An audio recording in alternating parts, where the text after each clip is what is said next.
Creation is a gift from God, and we have a duty to care for it. This would be true even if there was not an environmental crisis.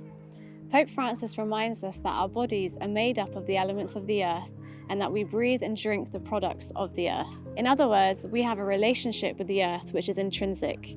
We should cherish and nurture the earth and not plunder it violently. The different creatures of the earth are not merely resources to be exploited. They have value in themselves because they are God's created creatures. Of course, they have a lesser value than that of a human person, but they have value. And so a rightly ordered Christian life would treat the earth, the natural environment, and other creatures with respect. As Pope Francis has said, we grow more, mature more, and are sanctified more to the extent that we enter into relationships, going out from ourselves to live in communion with God, with others, and with all creatures.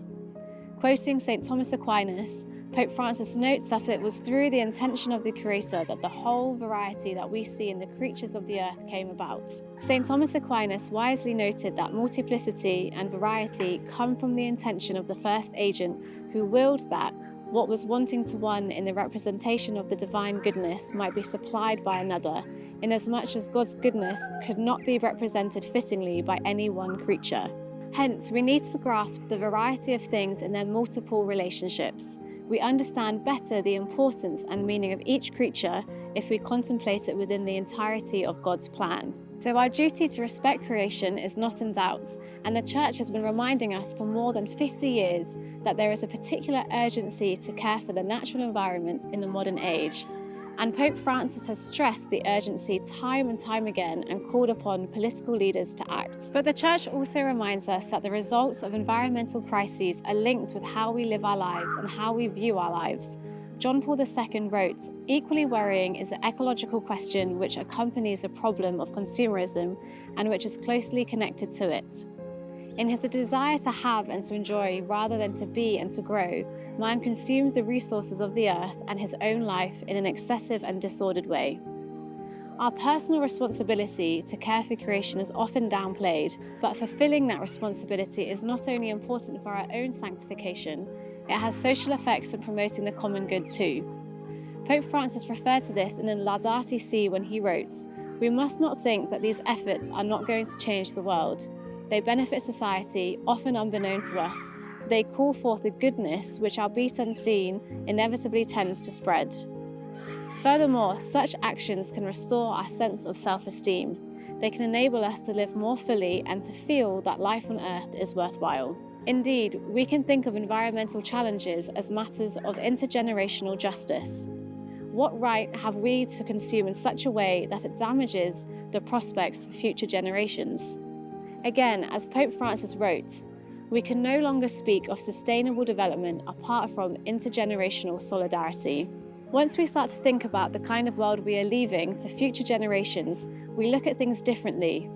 Intergenerational solidarity is not optional, but rather a basic question of justice, since the world we have received also belongs to those who will follow us. Resolving environmental problems must go beyond personal conversion and individual responsibility given the global and intergenerational dimensions of the challenges.